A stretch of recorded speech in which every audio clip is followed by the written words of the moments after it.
Hello, my friend. I am so glad you are here today. Close your eyes for just a second. Imagine you are holding something in your hand. It is very small. It is white. It is almost nothing. It weighs almost nothing. You could drop it and never notice. But without it, you cannot live. Without it, your body begins to fail. Without it, armies cannot march and cities cannot rise. This tiny, quiet thing has started wars. It has broken empires. It has freed nations. My friend, this is not gold. This is not silver. This is salt. You are listening to HitoCast, and today we walk a road made of salt. Armies marched on this road. Kings fought over it. Ordinary people died because of it. For thousands of years, this one small crystal held the power of life and death, and most people never thought about it twice. Long before there were cities, long before there were kings or roads or armies, there was a forest. And in that forest, something was moving, an animal, moving slowly, not searching for food, not running from danger, moving towards something else entirely. It stopped at a rock near the edge of a stream, and it began to lick. A human being was watching from the trees. Picture it. The person did not know what the animal was doing. They only knew something was calling it, something in the earth, something invisible. So they waited.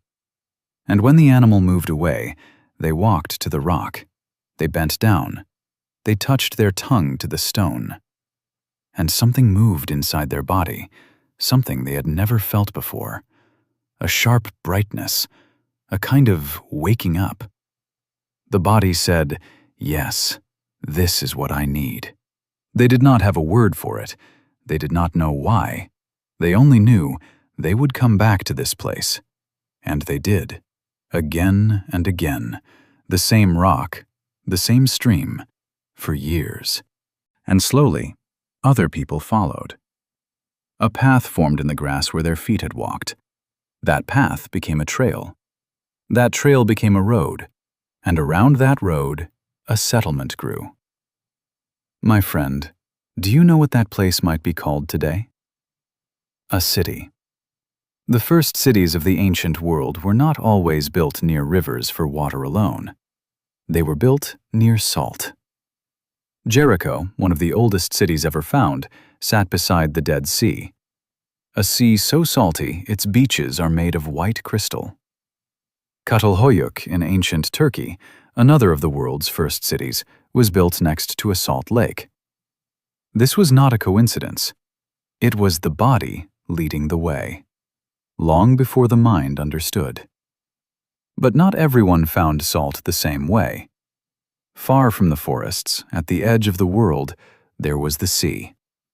People who lived near the ocean had a different story. They did not follow animals. They watched the sun. On hot days, when the tide pulled back and left shallow pools on the rocks, the sun began its slow work. Quietly, patiently, the water disappeared. And when it was gone, white crystals remained, left behind like a gift. These people tasted the crystals, and their bodies said the same thing. Yes. Two groups of people, two completely different paths. One followed animals through the forest.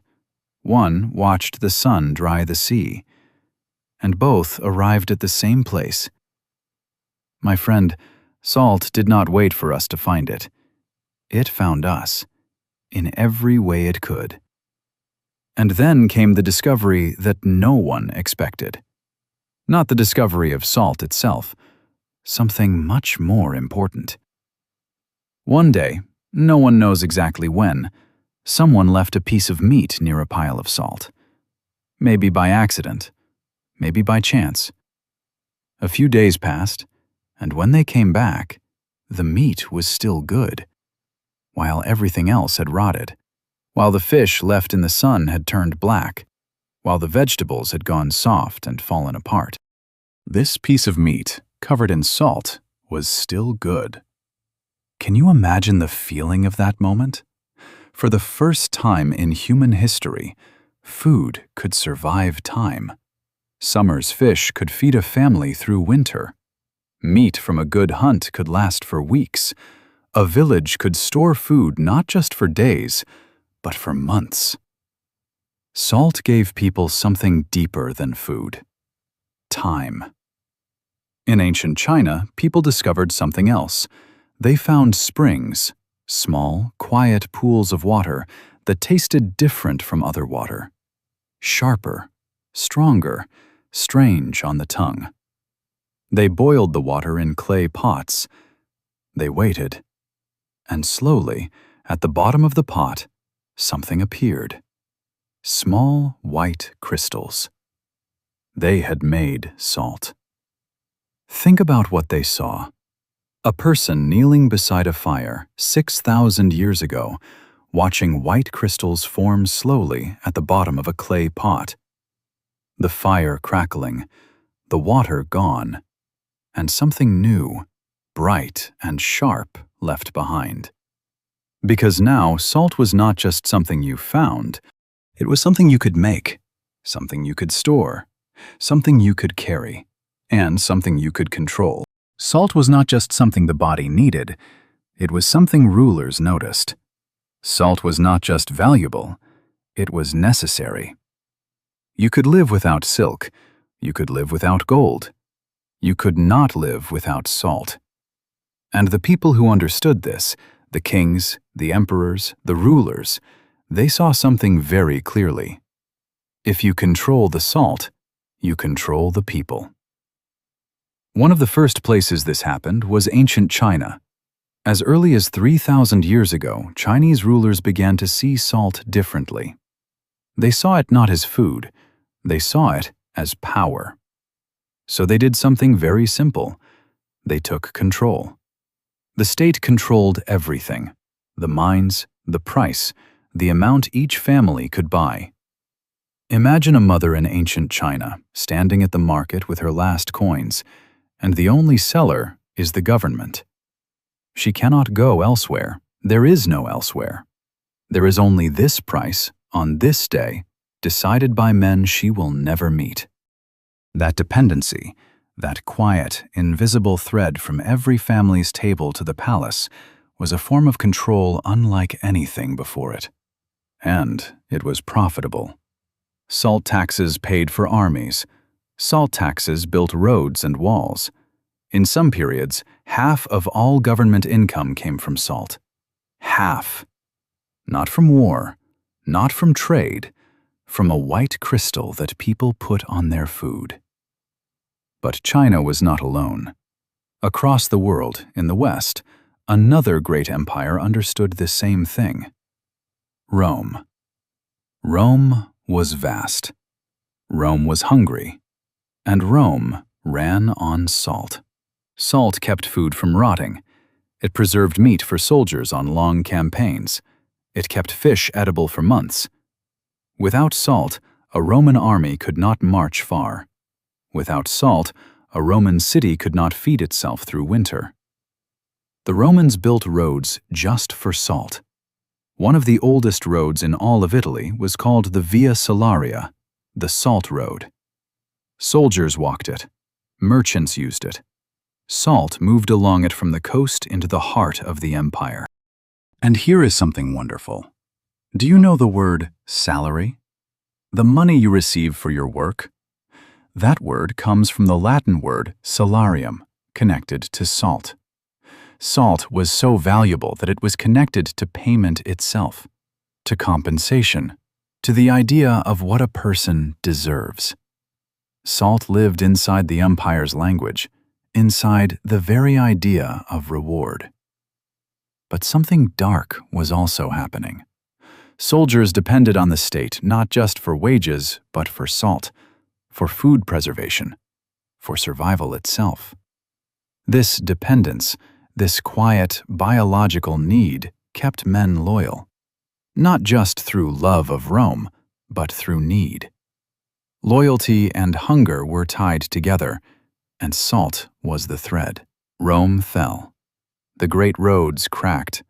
The salt pans near the coast slowly passed into other hands. But the lesson Rome had learned, that salt and power belong together, that lesson did not fall with the empire. It traveled.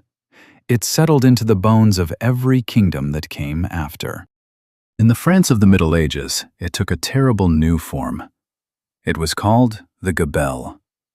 That word, Gabelle, became one of the most hated words in French history.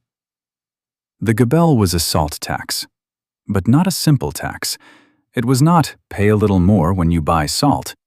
It was something much harder. The state forced ordinary people to buy a fixed amount of salt every year, whether they needed it or not. They had to buy it from state sellers only. And the price? It was not fair. In some parts of France, salt cost 10 times more than in other regions, 20 times more. Think about what this meant for a poor family. Salt was not a luxury. They needed it to preserve food for winter. They needed it to survive. And now the state was selling it at a price they could barely afford and forcing them to buy it anyway. Many families could not pay, and the children were the first to feel it. Some people tried to find another way. They became salt smugglers. The French called them faux sauniers, false salt merchants. They risked everything to bring cheaper salt to people who needed it. They carried it hidden under their coats, in their shoes, in false bottoms of carts. If they were caught, prison, hard labor, sometimes death. My friend, these were not criminals. These were mothers trying to feed their children. These were fathers trying to survive. The Gabelle was not just a tax, it was a weapon made from a basic human need. And people did not forget. The rage against the Gabelle burned for generations. When the French Revolution finally came, when the people of France rose up against their king, the Gabelle was one of the fires that had been burning for a very long time. Salt did not just feed France. Salt helped break it. Now we travel far from Europe. We travel to India. The year is 1930. India is under British rule. The British Empire controls trade. It controls laws. It controls salt. Indians are not allowed to collect their own salt, even though they live beside the sea. Even though salt crystals form naturally on the rocks along the coastline, it is there. They can see it. They cannot touch it. They must buy it from the British, at British prices. One man decided this was enough. His name was Mahatma Gandhi, and he did something very simple. He walked. He walked 240 miles to the sea. It took 24 days. People joined him. More and more people. Thousands walking together. When he arrived at the coast, he bent down. He picked up a small piece of natural salt from the ground. That was all. Just a small piece of salt, picked up from the ground. But that moment shook an empire, because it said, very quietly, "We are human beings. We have the right to what the earth gives us freely. You cannot take that from us." Thousands of Indians followed his example.